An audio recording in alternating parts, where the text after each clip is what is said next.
Você já ouviu falar em ressaca econômica? Esse é um termo que, vez por outra, aparece no noticiário econômico, mas que nem sempre é bem explicado. Fábio, qual é que é a melhor explicação para essa expressão? Tem a ver com aquela ressaca que o pessoal normalmente tem depois de beber muito? A ciência econômica é interessante, ela consegue tomar emprestado vários termos e categorias de outras áreas e também da linguagem comum do cotidiano.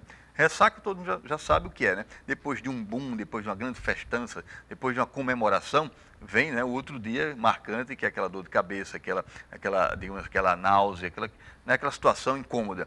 Então, ressaca econômica também reflete isso. Reflete e ela categoriza, sim, categoriza que a economia ela funciona por ciclos, né? Então, há ciclos de prosperidade, ciclos de boom, ciclos de entusiasmo, expectativas favoráveis, e há momentos em que, né, há uma reversão desse quadro. Então, você tem a chamada ressaca. Há momentos de que o otimismo ele se retrai, as expectativas com relação ao futuro da economia elas são bastante negativas, né? Há indicadores de que há uma retração, por exemplo, no comércio, né? Então isso significa que as empresas vão parar de produzir porque não tem demanda. Então a ressaca justamente é um desequilíbrio numa situação que anteriormente tinha sido mais favorável do ponto de vista econômico. Bom, a África do Sul ela já passou por isso na época do Mundial. E agora dizem, né, alguns analistas que a China pode passar também por essa ressaca econômica. E o Brasil, ele corre esse risco também? Que momento a gente vive nesse ciclo? Olha, no caso da China, né, há muitos anos, né, que as pessoas estão esperando essa ressaca chinesa e ela nunca vem.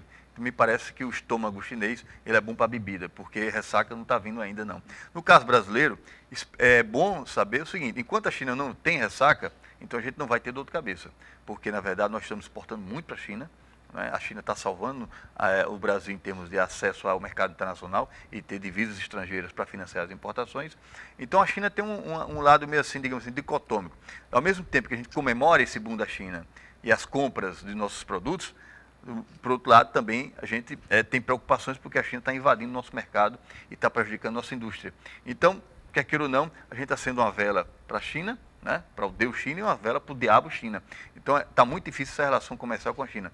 Mas, por enquanto, o Brasil tem sido puxado pelo comércio exterior, né, principalmente da China, e pelo aumento da dinâmica do mercado doméstico. Inclusive porque está crescendo o emprego e a renda que está puxando, né, justamente esse crescimento econômico, que o ano passado foi de 7,4%. Olha, tem muitos analistas econômicos que têm uma visão meio que pessimista da economia, né? E quando o Brasil está indo bem, está caminhando bem, tem sempre que arrumar alguma coisinha não, cuidado. Por que existe sempre esse pezinho lá de achar que alguma coisa vai dar errado? É porque realmente pode dar? É porque a ciência econômica é uma ciência realmente, às vezes, as pessoas que é uma ciência triste, dizem que é uma ciência triste. Por quê? Porque procura problema em todos os lugares. A economia é um sistema muito complexo, né? Então, da mesma forma, ela é muito contraditória. Você tem elementos que são muito positivos, por exemplo, está crescendo o consumo, está gerando emprego e renda, mas, por outro lado, a industrialização, a taxa de investimento na indústria é muito baixa.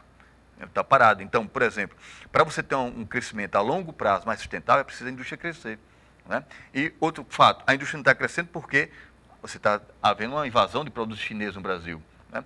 O juro ainda é muito alto. Então, quer dizer, a economia funciona por contradições. Então, por isso, o papel do economista é avaliar o que é bom, né, o que está sendo positivo, e também o que está sendo negativo, porque é uma questão dialética. Esses elementos negativos, eles podem frear os elementos positivos e você tem uma recessão na frente. Então a gente tem que ver o cenário como um todo. Fábio, obrigada mais uma vez pela sua participação aqui no nosso programa. Obrigado também, Maria.